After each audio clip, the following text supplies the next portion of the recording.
Forget everything you've heard, because Harry's return to the UK isn't only sparking security questions. It's exposing what may actually be unfolding behind closed doors. While the public narrative and the hidden reality seem to tell two completely different stories.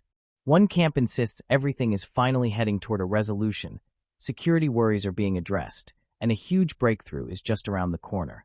Meanwhile, the other side keeps pointing toward the overlooked details, the unanswered questions, and the carefully crafted statements that hint at a far messier situation. And here's the real twist. The people closest to this entire drama still aren't saying what so many headlines desperately want everyone to believe. Point. They want to be treated as royals, and that is the one thing they were told you can't do. You can't be inside or outside, just choose. So I think if Ravik decided to give them a royal protection, that would be a terrible, terrible mistake. Harry is deeply unpopular, and he has been whining about security for 5 years in a manner that does not endear him to anyone. If he really felt the way he says he felt about his family, that this is this older institution, he compares his father and brother's life to being in jail or trapped in a cage when he talked to Oprah Winfrey. Then why would you set your child up for that by insisting they have a title? Exactly. Everyone just looked at each other with utter disgust. The words expressed to my source were, "We can't say too much, but Meghan was incapable of fitting in with anyone because she couldn't cope with following simple rules as she felt her way was better." He didn't have the balls to say, no, I will not let you speak about my family that way, no matter how mad I am. And I think a lot of people see that and have that value of like, I don't really care what personal drama or fighting is going on. I still wouldn't want someone deliberately trying to ruin my brother or sister or parents' life or reputation or image in the public eye. And Harry's presence in Britain is always a problem. That's the issue. Harry and Meghan and Harry are dying. Then the drama takes an even wilder turn when one overlooked detail flips the entire story upside down. Harry is not even traveling for the main event everyone keeps talking about.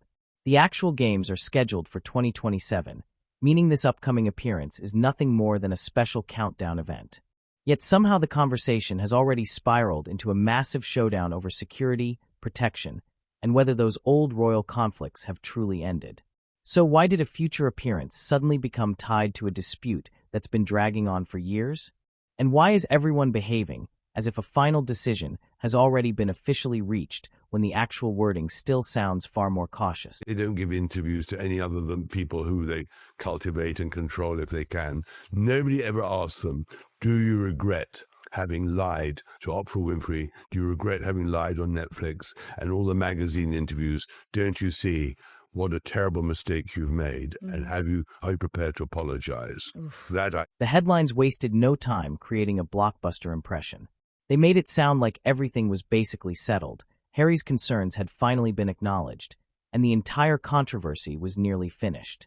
But when representatives linked to the Sussexes were actually questioned, the response was anything but a victory speech. Instead, it was far more. Headlines are getting really squirrely. This is not a win for Harry.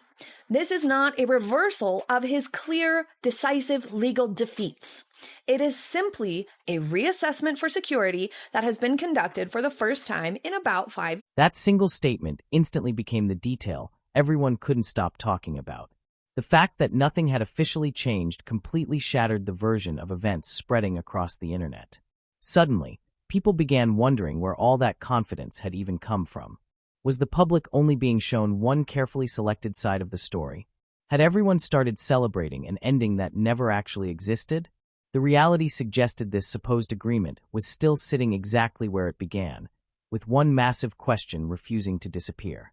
What level of security should Harry... To be a little bit more specific and clear here, Harry lost his legal challenges to the process used by Ravik.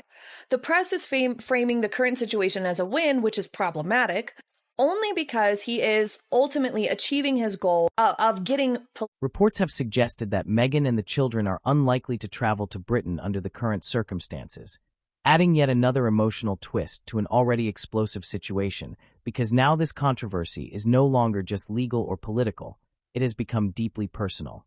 Suddenly, the conversation revolves around family trust, lingering fears, and the lingering question of whether two worlds that have remained divided for years can ever truly find common ground again. The Ravik office is the way it is right now, 28 days notice, itinerary. We determine on a case-by-case basis exactly what you need.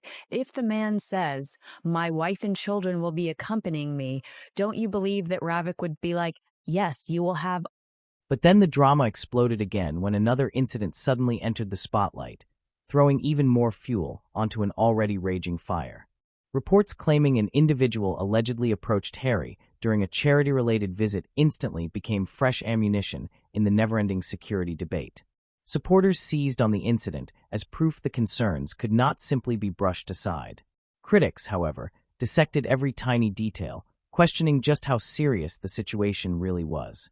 Some commentators claimed the story was being presented in a way that generated greater public sympathy, while others argued any unwanted encounter involving a high-profile figure deserves serious attention.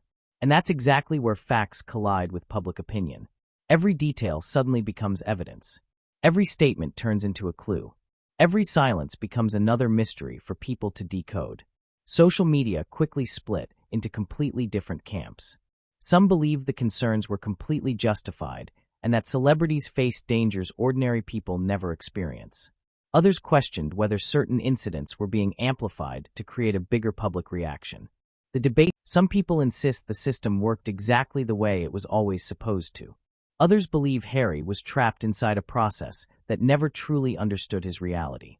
And that's where the real controversy begins, because both sides continue interpreting the exact same events in completely different ways. One camp argues the review procedures prove the system was never completely closed to him. The other insists the structure itself was always the real problem, which is exactly why this argument never truly disappeared. It simply found new ways to return. Then another royal security incident suddenly dragged the entire debate back into the spotlight. A masked individual carrying a crowbar near Sandringham grabbed headlines and reminded everyone that security threats surrounding high-profile figures are not always imaginary. Even some critics admitted genuine dangers deserve serious responses. But others argued separate incidents keep getting stitched together into one giant narrative that feels far bigger than the individual facts themselves. That's where this controversy becomes even messier. Once verified events start mixing with disputed claims, rumors, and